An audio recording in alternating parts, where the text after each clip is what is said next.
Olá, meninos do sexto ano.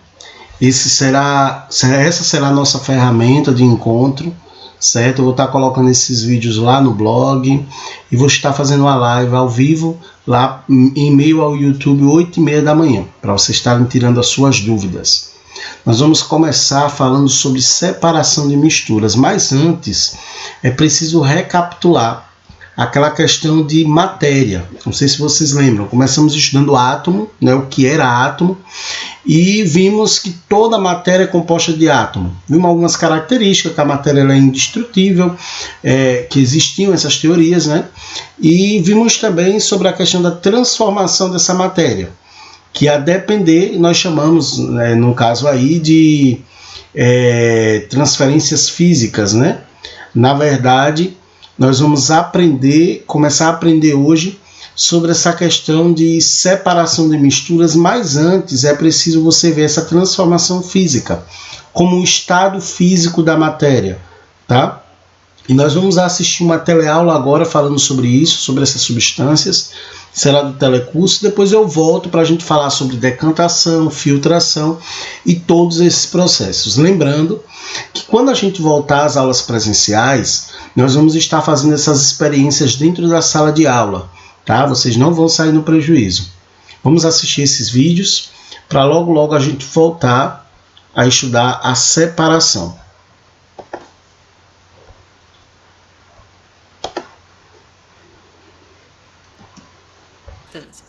O que comemos, o que vestimos.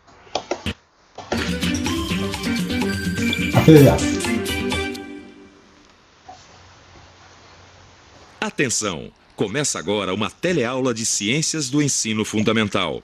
Você vai assistir a teleaula de número 13. Bons estudos!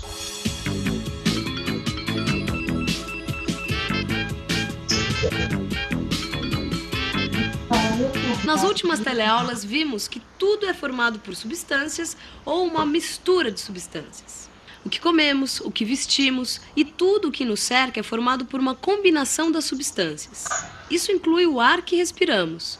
Nós já vimos que no ar existem diversos gases e outras substâncias. Bom, um desses gases é o oxigênio. Na natureza, o oxigênio encontra-se na forma de gás, mas quando se necessita transportar o oxigênio, isso se faz passando para o estado líquido, que é como ele se encontra dentro desse tubo. Mas como o oxigênio que está no ar é separado e fica sozinho para ser usado? Esse é um dos assuntos da nossa teleaula de hoje. Na teleaula de hoje, vamos estudar do que são feitas as substâncias que formam o nosso planeta. Nós vamos rever as propriedades dos metais e descobrir as diferenças que existem entre os metais e os outros elementos químicos. Aprenderemos também o que acontece quando combinamos os metais com elementos que não são metais.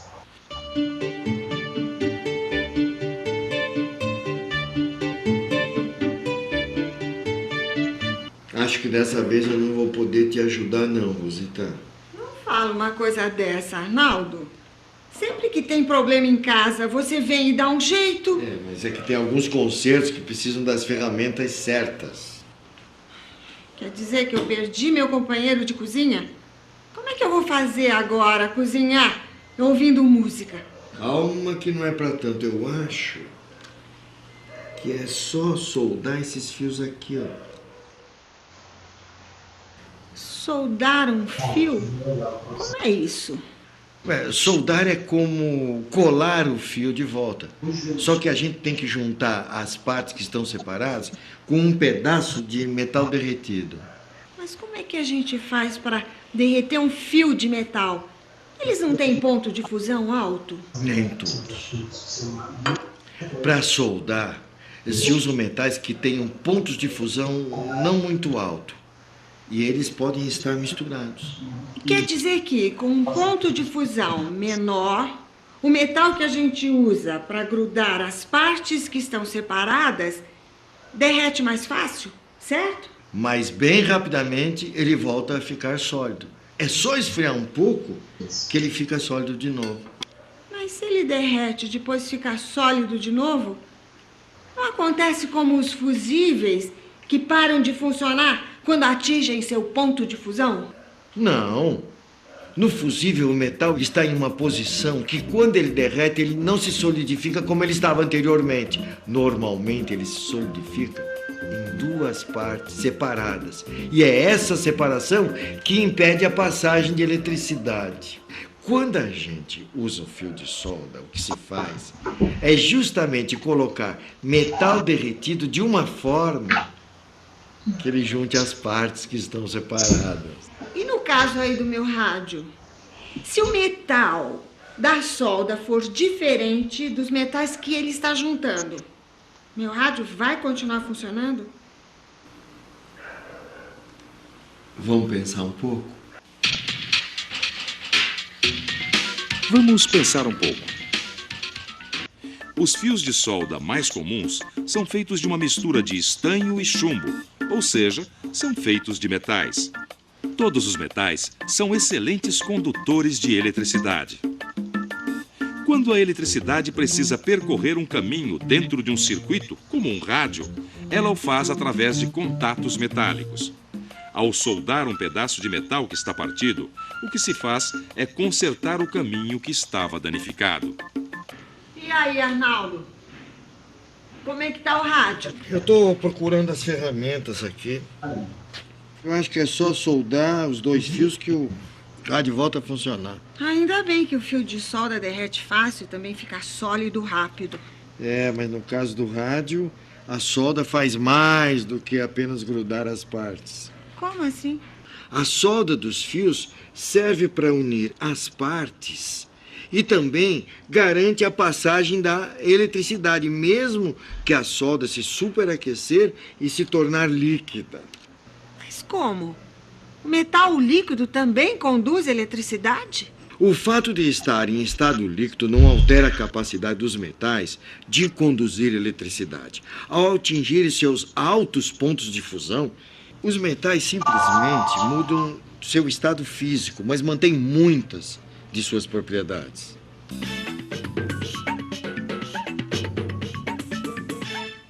Fusão. Quando se eleva a temperatura de um corpo sólido quimicamente estável, ele se transforma em líquido na temperatura de fusão.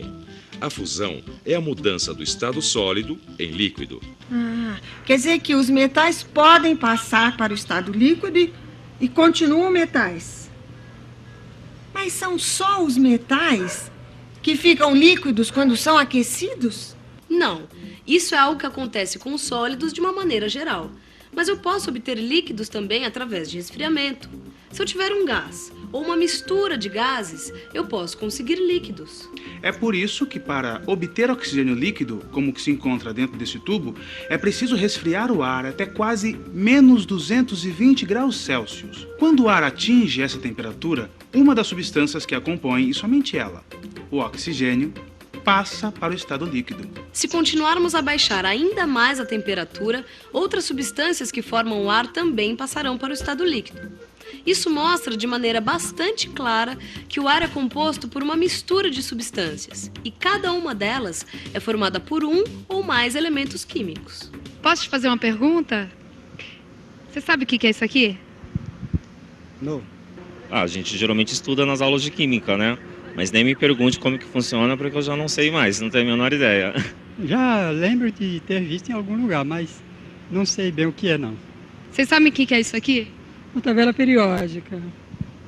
É uma tabela periódica. É, tabela periódica de química. Você conhece algum desses elementos aqui? É chumbo, nitro, cobre, ferro. Vocês sabem o que significa essas divisões de cores? Para saber a razão do nome, né, químico lá. De química, né? Ah, agora sim, agora me veio na memória, eu lembro sim. É tabela periódica de química, exatamente. Né? Como vimos em teleaulas anteriores, a construção da tabela periódica foi muito importante na organização dos elementos químicos. Ao ordená-los de forma parecida com a que conhecemos atualmente, Dmitri Mendeleev criou um modo de agrupar os elementos a partir de suas propriedades. Se procuramos um elemento como ferro aqui na tabela, percebemos que em volta dele temos vários elementos, tanto na vertical quanto na horizontal, pintados da mesma cor. A gente sabe que o ferro é um metal. Então, ao observarmos a tabela periódica, a gente sabe que todos os elementos químicos que estão pintados da mesma cor que ele possuem algumas das mesmas propriedades. As substâncias formadas apenas por elementos químicos do grupo dos metais são as chamadas substâncias metálicas. Na tabela periódica, existem vários elementos que não são metais, e eles formam a maioria na tabela. Da mesma forma que os metais, esses elementos também se combinam entre si e formam muitas das substâncias que estão à nossa volta. Uma propriedade comum a essas substâncias, que são formadas por elementos que não são metais, é a sua baixa capacidade de conduzir eletricidade. Exemplos dessas substâncias são a água, o ar e a glicose que encontramos nos açúcares. Mas quando esses elementos químicos não metais se combinam com um metal, eles formam um outro tipo de substância. Eles formam as substâncias iônicas. Exemplos de substâncias iônicas são o sal de cozinha, o bicarbonato de sódio e a cal. Na sua maioria, as substâncias iônicas têm alto ponto de fusão, frequentemente se dissolvem em água e são más condutoras de eletricidade no estado sólido. Porém, se tornam boas condutoras quando fundidas ou dissolvidas em água.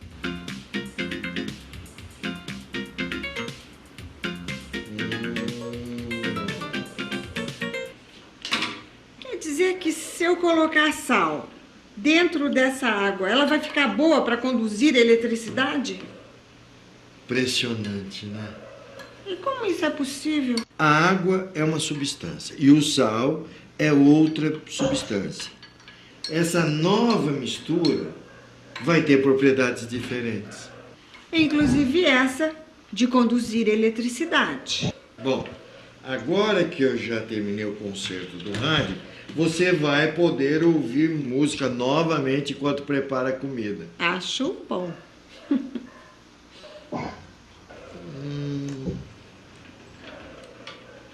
Será que esse metal da solda é metal mesmo? Não, com certeza. Eu até testei com as minhas pilhas para ver se tudo funciona. Pilhas? Esquecemos as pilhas. A pilha, que usamos comumente em aparelhos eletrônicos, é um tipo de gerador elétrico cuja energia é obtida através de processos químicos. A bateria, que utilizamos em carros e motos, também é um tipo de pilha. Ou melhor, a bateria é um conjunto de pilhas ligadas em série. O chumbo é o principal componente das baterias de automóveis. Pela sua importância, vamos pensar um pouco mais sobre ele? Vamos pensar um pouco. O chumbo é um metal utilizado há cerca de 7.000 anos. Os romanos o associavam ao deus Saturno. Como é um metal com baixo ponto de fusão, muito maleável e resistente à corrosão por ácidos e ao ar, ele tem sido utilizado nas mais variadas aplicações. Os romanos o utilizavam em encanamentos de água. Atualmente, ele é utilizado em diversas aplicações, como baterias de automóveis e proteções contra raio-x. Hoje, sabe-se que o chumbo é um metal tóxico, que pode se depositar em nosso organismo e causar diversos problemas de saúde, conhecidos pelo nome de saturnismo. Por esta razão, o chumbo não pode ser depositado no ambiente e os encanamentos de água não podem mais ser feitos com ele. E o chumbo é tão perigoso que pode causar alterações no sistema nervoso, danos ao cérebro e até causar abortos. Por isso que os materiais que contêm chumbo não devem ser descartados ao ambiente. Eles devem ser reciclados. Veja se é possível. Eu fiz o mais difícil e esqueci justamente as pilhas. E pra gente não esquecer nada, antes de saber se o concerto deu certo, que tal uma revisão? E atenção, se liga aí que é hora da revisão. Na teleaula de hoje, aprendemos que tudo à nossa volta é composto de substâncias e que todas as substâncias são compostas por elementos químicos. Relembramos como os metais se comportam no estado sólido e no estado líquido com relação à condução de eletricidade. descobrimos que a combinação dos metais com os elementos químicos que não são metais resultam em um outro tipo de substância, as substâncias iônicas. Por fim, entendemos como funcionam e do que são feitas as pilhas e baterias. Agora tudo voltou ao normal? Tá tudo ótimo. E muito obrigado por tudo. Então eu já me vou. Nada disso. Hoje o almoço é por minha conta. Depois de tudo que aprendemos hoje na nossa teleaula, precisamos repor as energias. Até a próxima teleaula. Tchau.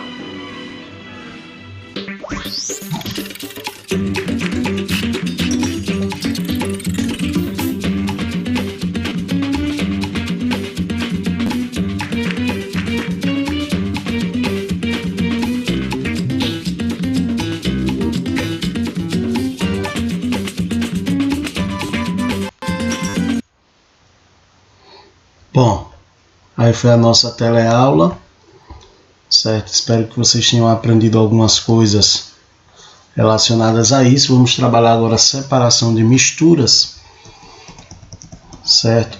Processos no qual nós utilizamos no dia a dia, certo? Processo de filtração, processo de destilação e outros tipos de processos. Só um momento que eu vou tentar colocar aqui a câmera.